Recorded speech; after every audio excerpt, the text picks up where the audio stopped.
Do you feel the vibes?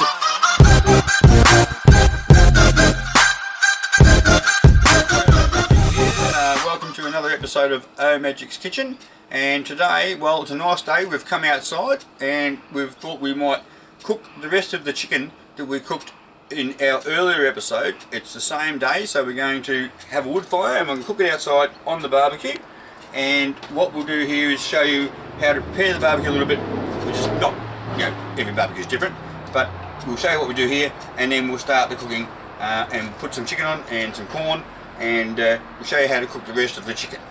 So we're ready to start cooking. So what we've got to do first of all is make sure the fire's going all good and clean the top plate. So we're going to start with the fire and look in here, just give this a little stir up. I just put a few bits of wood in before, so we should be right in here pretty soon. We're just going to turn that over a touch. A bit like cooking, you've got to turn it over. Make sure that's right. What? Oh, a bit of crap there, take that out. And put that there. Move that up there, yep. So that's going good. We have a pretty good fire there. And now we need to get the fire hose. This is how we clean our outside barbecue. We're outside barbecue, so we can use the fire hose if you want to. Not the fire hose, just the garden hose. Right.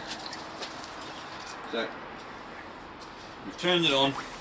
Now what we do here is, the idea of this is to take the water that I've got there soaking on the plate. This is a pretty good plate here because it's got a ridge around it. Watch out for all the water. It's going to be quite messy, right? So stand back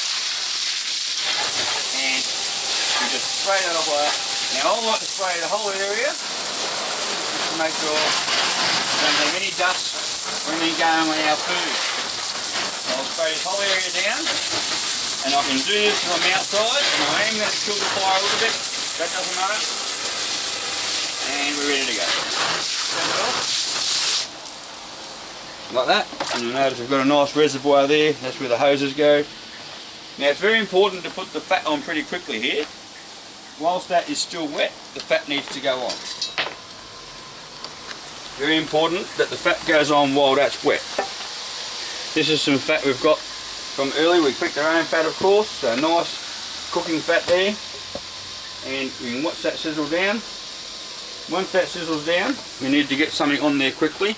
Move that across a bit more, and we're going to put our corn on first, because that will, where's my scissors? Haven't got any scissors, so we'll just use a pen to break that, and grab some corn, peel off a few bits, not too much, put it straight on the plate there, and it's going to go into the wells eventually. So we need to make sure that fat stays on top. For now, we want the whole plate to be fully fatted up like that, as you want. When I say fatted up, not fatted up, but get that fat on there. There's another one of those, put that on there. Okay, now these are going to go into the wells in a moment once we get a bit of heat back in here. So we can put these on early, even early. They can just sit there and sizzle all along. They're starting to cook right now. It gives us time to do the chicken. So we need to start preparing the chicken, and which we're going to do in just a second. I'm going to put some more wood in the fire, and then we'll look at the chicken. And now we're going to slice up some spuds, and we'll show you how to do that. For the barbecue, just going to make cylinders or discs, what do you call them, scallops, call them what you like, and prepare the chicken. So the first thing we're going to do is get the potatoes going. And so cut off any bad ends, and that was quite a bit, doesn't matter. And we're just going to start going down. Look at the whole spud, make sure she's all good, yep. And I'm going to make these fairly thick. You're not doing thin chips. These are got to be pretty robust because they're going to go on a hot plate over there. And we want them to cook for a while. So it means we won't need to touch them for a while. And there's the end bits. And we'll whack these straight on. And I don't do any water soaking, as you might know in my other episodes. We don't need to do that. We just put them straight on. And we might need a bit more fat in a moment. We'll get some more on there. We're using fat because I reckon fat is pretty good, especially on the barbecue, because you're just wasting it, so you don't want to use too much olive oil out here. You save the olive oil for inside. Whack some more fat on there. Make sure you've got plenty of fat there, because you don't want stuff drying out. Put your lid back on things so you don't get any bugs in them. And this is for the chooks, so they'll be over there later or tomorrow. And we don't need a bin out here, it just goes there till tomorrow. Now what we're going to do now is start the chicken. So we'll get the chicken out. Okay guys, I'm moving along here because we're going to move along a bit. There. Now I want to keep some of this, so we're looking for a Merryland. We've taken the leg bits of the drumsticks are off, but we're going to now just use this part of the chicken. I want 2 of these, so I'm going to cut that down there a bit, pull that apart. Now if I cook those 2 like that, put them straight on, move a bit there, anyway we'll move that in a minute, put them on, just get them warming for a start. We can cook those 2 halves and we'll sort out the Merryland parts in a moment. But what I want to do is warm up the whole chicken so that I can cool it again in the fridge and have the other part for tomorrow, which I'm going to make a chicken pie out of, and we'll show you that on the next episode. But for the moment, let's just let that sit for a moment, and we'll come back and have a look in a minute. Okay, so I've got my tongs ready, and we're going to now pull the chicken apart, because like I said, this is supposed to be a Merryland. We don't want this front part, so you've got to break that apart. You need to break it, leave that part on the grill, take this part, we're going to hold that till tomorrow, and this is the second one. Just break it through like that. Look at that beautiful rib, that's a breast I should say, there. Now just listen to the cockies going past if you don't mind. We're outside at Omagic Park. We've got cockies going past, we'll have flying foxes flying past later on as well, and if you're listening in the background while I'm cooking, you will hear spotted marsh frogs in the background as well. So just thought I'd mention that while we're here on Omagic Park, cooking here on our open fire, and we've just sorted out the chicken. We've got a little bit of stuffing there which we're just going to cook up. And now this is the same chicken that we had bought from Coles earlier, and we're going to now continue to cook the rest of the chicken itself. And as I said, I'm holding a piece there for tomorrow, which I'm going to hold, and I'm going to actually make a pie, chicken pie with that one, which we'll show you in our next episode. In the meantime, for now, I'm going to check the fire and we'll get back to what we're doing over here again. We'll get the veggies going on and some gravy.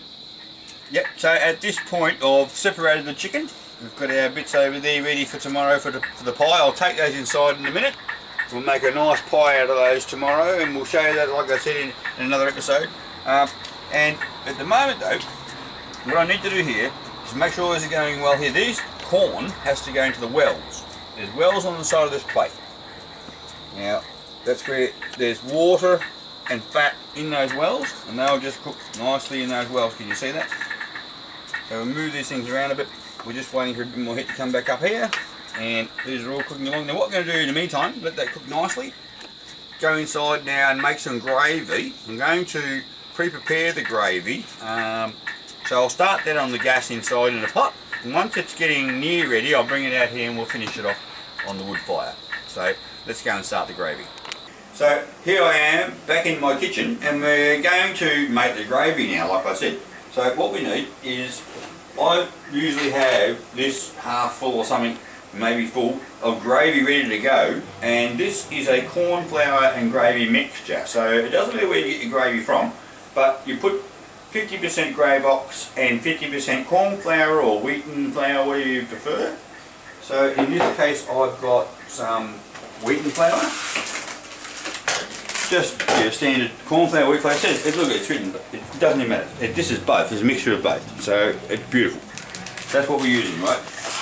But it has to have some corn. I think corn flour is the best, but if you get a mixture, that's fine, good, it's all nice and smooth. Now we're going to open this up. This is a brand new pack, and sometimes they don't want to behave properly, but you just put some in there. Now I want equal parts, so I haven't got too much gravy at the moment, so I'm going to make a small batch for you just to show you how to make it. So I want about that much gravy. This is grey box, the old grey box powder, wherever you get your grey box from. And we'll whack a whole lot in there, so we'll empty that bag now. And to me that looks about right, so it's supposed to be 50% each like I said. Yep, so once you've got your mixture, your two parts, then what we're going to do is shake this up. So it's important to have a lid that seals nicely. This is a lovely little tin. And any tin you like, a glass one's nice so you can watch it and you can see the blend happening. When it's all blended, we're ready to go. So what we'll do is blend this up. So Gravox and corn flour mix together. That will make a really smooth gravy. This is the secret to smooth gravy. So what we'll do from here, that's mixed now. And we'll just have a look at that. Okay, so it's ready to go. And have a look at that. It's half coloured now. So I take my gravy pot over here, which has been rinsed and beautifully in the hot water. Take some water in there, some cold water out of the tap. About that much we need. So I've got about a cup of water in here. And in 1 cup of water, I would put about, you would normally put 2 or 3 spoons of Gravox, but because we've got the corn flour in there, we need to increase that, so about 2/3 more. So 3 would become 5. So for 2 people, 1, 2, 3 would normally be for 1 person. That's for 2 people, and we need to increase that by 2 more times, 1/3, so about that much is for 2 people. Now, that will sit there now, ready for my next dish. Now, after this, we need to put some mixed herbs. This is really easy, guys. Nothing hard here. Mixed herbs, master foods if you like. Mixed herbs, Italian spices, and mixed whatever you like. Now, I could go out and get some fresh herbs from the garden, some thyme and stuff, but today we're just going to do it quickly. We've done our got some pepper here as well. We've got our mixed herbs, like I said, prefabricated if you like, but we're doing it fast. Some pepper and some salt. Now that's fair enough. There's another main ingredient that's got to go in before we start cooking this. Now we're just going to go now to the fridge, which is over here. And a secret ingredient, cheese. Always put some cheese in your gravy if you want to really make it stand out. Okay, put that back. A little handful of cheese. Now, what we're going to do now is we're going to accelerate this on the gas stove inside. So, I'll put my other pan over there. Put that on there. Now at this point, we need to change spoons. We need a wooden spoon. Okay? Take the steel spoon out of the pot once you start heating it. You don't want the steel flavour going into the gravy, which will happen if you don't change spoons. Chuck it over there and back to the wooden spoon. Now, we need to bring this to boil, and we'll go back outside and check our chicken. Yep. So here we are, and we're out here now on the hot plate. Now I'm going to just put the gravy over here somewhere, move these chicken bits now. Just the gravy can sit there like that. Actually I can move, make some space on the corner so it doesn't get too hot. And we'll look at our corns, turn our corns, remember. We are cooking these in the wells on the side, which is almost like this barbecue is designed for that, but I'm not sure, but we've found a very good use for the corners. There's one over here, we'll turn that one around as well. And then we turn our chips over. Right, so they're just getting beautiful and brown now. Turn them over like that. And we're going to now put some asparagus and some mushrooms on because everything's getting ready now. The asparagus and mushroom goes on last. They're soft foods, they don't even need to be cooked much. So they'll be half cooked. Okay? So let's have a look at those. Okay, so now I'm back over here at the table. Now I have just prepared these asparagus. I'm going to have some asparagus today as well. Now asparagus is an interesting thing. A lot of people don't understand this, but you've got to cut the ends off. About that much I've cut off. And that is the end that is grown near the tuber. When the when they grow this stuff, this is a tree, and these little things come out as big fronds. They cut all that off, and in 2 or 3 days, these new things spring up out of sprouts. These are sprouts come off the tuber, come out of the ground, and they cut them there. Now we've cut that part off, because that's the hard part, and you also need to rinse these. I've rinsed them inside just before. You need to rinse all that soil off because they're pushed through the soil, remember, like I said. So, they're ready to go on. We'll chuck those on. Just get them warming. You really don't need to cook these too much. They need to be just warm. That's why we're putting them on late. And we're going to now get the mushrooms on. So, we'll just have a mushroom each. So, we'll break into these, like that. Get a couple of mushrooms out, and whack them straight onto the pan, because you don't really need to rinse these. Some people would say bad to rinse them. I like to rinse them sometimes, but I'm not inside, I'm not fussed, so we're going to go straight on. Again, they don't need much heat. You can eat mushrooms raw, so they're going to be just warm. Okay, so what we're going to do now is stir the gravy a bit. I'll check the fire, and we're going to get ready for plating up in just a moment. So we're ready to go now. Our mushrooms are cooked, the asparagus is pretty much cooked. So what we'll do, I think we should start plating up. And the gravy's done, so let's just start plating up. So what we do is grab a plate, and I like to bring the plate over. And these are our Merryland chicken, remember, that we were cooking. Now there's a bit of corn, that can go straight on, that's nice and cooked. We've got some chips here, right, some chips. And some asparagus, put that there, and our mushroom goes like that. Let's just move that over here. We'll do another one. We're going to make 2 of these. My chicken Merryland barbecue style, cooked on the barbecue, wood fire with gravy. There's the mushroom. Just getting that corn over there. Trying to make them just look the same. Yeah, you got it. It's important that you try and make your dishes look the same. So looking at that one, some mushroom is there. Okay. Yep. This mushroom fell apart a little bit. That's okay. You won't worry about that. And a little bit of seasoning from the chicken. Put that on as well. Okay. Bring that over. And now, very important, as we said before, the gravy.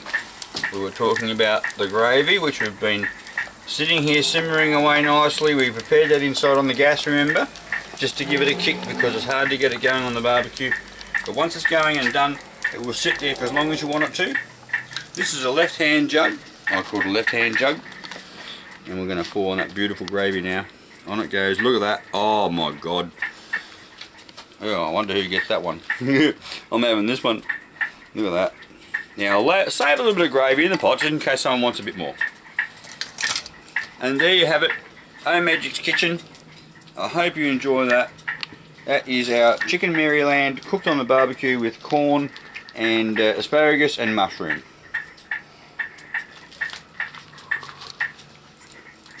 Thanks very much guys, thanks for watching, see you next time.